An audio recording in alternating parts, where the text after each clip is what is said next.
ನಮಸ್ಕಾರ ವೀಕ್ಷಕ ಬಂಧುಗಳೇ.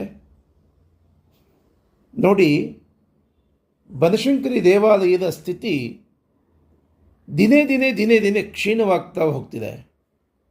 ಮುಜರಾಯಿ ಇಲಾಖೆಯಲ್ಲಿ ಅಧಿಕಾರಿಗಳ ಭ್ರಷ್ಟಾಚಾರ ಒಂದು ಕಡೆ ಆದರೆ, ಇನ್ನು ವ್ಯವಸ್ಥೆಯನ್ನು ಸರಿ ಮಾಡುವಂಥ ವ್ಯಕ್ತಿಗಳು, ಹೆಬ್ಬೆಟ್ಟಿನ ಗಿರಾಕಿಗಳು ಒಂದು ಭಾಗ ಆದರೆ, ಇನ್ನು ಬನಶಂಕರಿ ದೇವಾಲಯದಲ್ಲಿ ಈ ವ್ಯಕ್ತಿ ಏನಿದ್ದಾರೆ,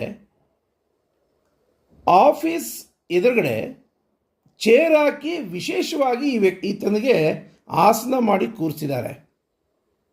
ಕಾರಣ ಏನು ಅಂದರೆ, ಮುಜರಾಯಿ ಇಲಾಖೆಯಲ್ಲಿರುವಂಥ ಈಗಿನ ಆಯುಕ್ತರು ಇವರಿಗೆ ಭಾಳ ಬೇಕಾದವರಂತೆ. ನೌಕರರು ಯಾರು ಈ ವ್ಯಕ್ತಿಯ ಮಾತನ್ನು ಕೇಳಲಿಲ್ಲ ಅಂದರೆ ಅವರನ್ನು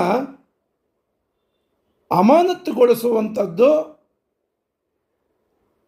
ಮಾತು ಕೇಳಲಿಲ್ಲ ಅಂತ ಅಂದರೆ ಈ ವ್ಯಕ್ತಿಯ ಬಾಯಿನಲ್ಲಿ ಬರುತ್ತಿರುವಂಥ ಶಬ್ದಗಳೇನು ಅಂದರೆ,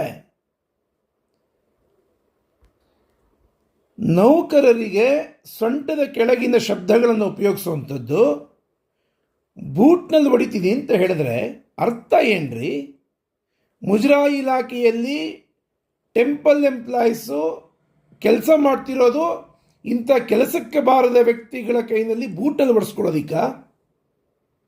ಮುಜರಾಯಿ ಆಯುಕ್ತರು ಏನ್ರಿ ಮಾಡ್ತಿದ್ದೀರಾ?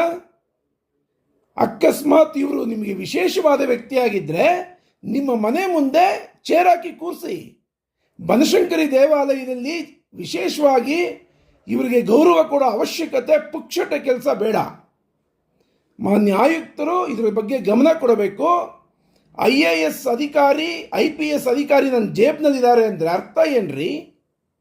ಮುಜರಾಯಿ ಇಲಾಖೆಯಲ್ಲಿ ಕೆಲಸ ಮಾಡೋಕ್ಕೆ ಬಂದಿದ್ದೀರಿ, ಇಂಥ ಕೆಲಸಕ್ಕೆ ಬಾರದ ವ್ಯಕ್ತಿಗಳನ್ನು ನಿಮ್ಮ ಮನೆಗೆ ಮಾತ್ರ ಸೀಮಿತವಾಗಿ ಇಟ್ಕೊಳ್ಳಿ ಅಂತ ಮೊನ್ನೆನೇ ಹೇಳಿದ್ದೀನಿ. ಮತ್ತೆ ಮತ್ತೆ ಮತ್ತೆ ಮತ್ತೆ ಅದೇ ಮರುಕಳಿಸಬಾರ್ದು. ಇದ್ರ ಬಗ್ಗೆ ಮಾನ್ಯ ಆಯುಕ್ತರು ಗಮನ ಕೊಡಬೇಕು ಅಂತ ಆಗ್ರಹ ಮಾಡ್ತಾ ಇದ್ದೀನಿ. ಇನ್ನು ಮುಂದೆ ಇದು ಮರುಕಳಿಸಬಾರ್ದು.